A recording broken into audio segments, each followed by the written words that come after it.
अदा अगर आप वहाँ मोबाइल के अंदर का मोबाइल बैंक जी MCB अल हबीबा हबीब बैंक का मीज़ान अलर्ट बैंक का भी बैंक अटैच थला खुलियल है, ठीक है, या जेस कैच इजी पेचा का भी तव्हां जेको आहे सो ट्रांजेक्शन वारी एप्लीकेशन इस्तेमाल कयो था जंहिं तव्हां पैसा शेयर कंदा आहियो या वसूल कंदा आहियो त ॿ ख़बरदार थी वञो। ऐं जेको आहे सो हीअ स्मार्टफोन यूज़ कंदा जेकी सेटिंग्स आहे तव्हांखे सॼी उमिरि कम ईंदी, ज़बरदस्त ॼाण अथव, थोरो तवजो ॾिजो।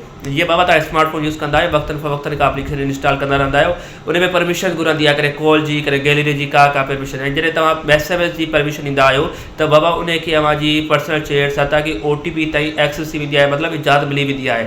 असां इहा ज़रूरु चेक कंदा कयूं त अव्हांजी जेकी एप्लीकेशन इंस्टॉल थियल आहिनि उनखे SMS जी जेकी परमिशन आहे, इजाज़त आहे, कंहिं कंहिंखे मिलियल आहे। उन ॾिसण लाइ तव्हां सेटिंग्स में हलिया वञो। सेटिंग्स में वञण खां पोइ जेको तव्हां सर्च वारो ऑप्शन आहे त सर्च करे ॾिसी सघो था, पर काफ़ी दोस्त चवंदा आहिनि त बाबा सर्च वारो ऑप्शन असां वटि नथो अचे, त असांखे तव्हां ईअं ॿुधायो, ॻोल्हे ॿुधायो। वरी जेको तव्हां सिक्योरिटी ऐं प्राइवेसी वारो ऑप्शन अचे थो न, इनखे बंदि करण लाइ तव्हांखे सिक्योरिटी ऐं प्राइवेसी जे ऑप्शन ते क्लिक कंदा, इन खां थोरो हेठि स्क्रॉल करे प्राइवेसी वारो जेको तव्हांखे ऑप्शन अचे थो उन ते क्लिक कंदा, हिते तव्हांखे परमिशन मैनेजर वारो ऑप्शन ॾेखारे थो, ठीकु आहे। इनखे तव्हां डायरेक्ट सर्च बि करे सघो था अगरि अव्हां वटि सर्च वारो ऑप्शन अचे थो त।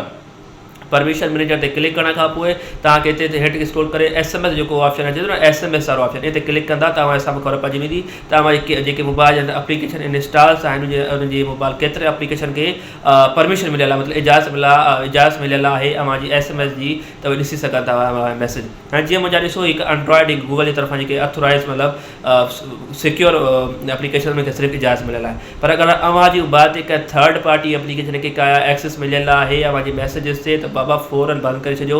इन खां पहिरियां जो तव्हां पंहिंजो को नुक़सानु करे वेठो। बंदि कीअं कबो आहे, उन एप्लीकेशन ते क्लिक करे तव्हांखे डोंट अलाउ वारो ऑप्शन ॾेखारिबो, उन ते क्लिक करे छॾियो बसि। इन खां पोइ उन एप्लीकेशन खे अव्हांजी मैसेजिस ते का बि जेको आहे सो एक्सेस यानी इजाज़त न रहंदी त उहा अव्हांजी मोबाइल जा मैसेज पढ़ी सघे। सो अहिड़ा कारमंद जेके मालूमाती वीडियोज़ आहिनि असां तव्हां शेयर कंदा रहंदा आहियूं। हिन मसइले में जेको तरीक़ो तव्हां शेयर कयो आहे हिन में को तव्हांखे मसइलो अचे तव्हां कमेंट्स बॉक्स ते पुछी सघो था। भाई भाउ खे इजाज़त ॾींदा, अॼु वीडियो में एतिरो ई। अल्लाह हाफ़िज़।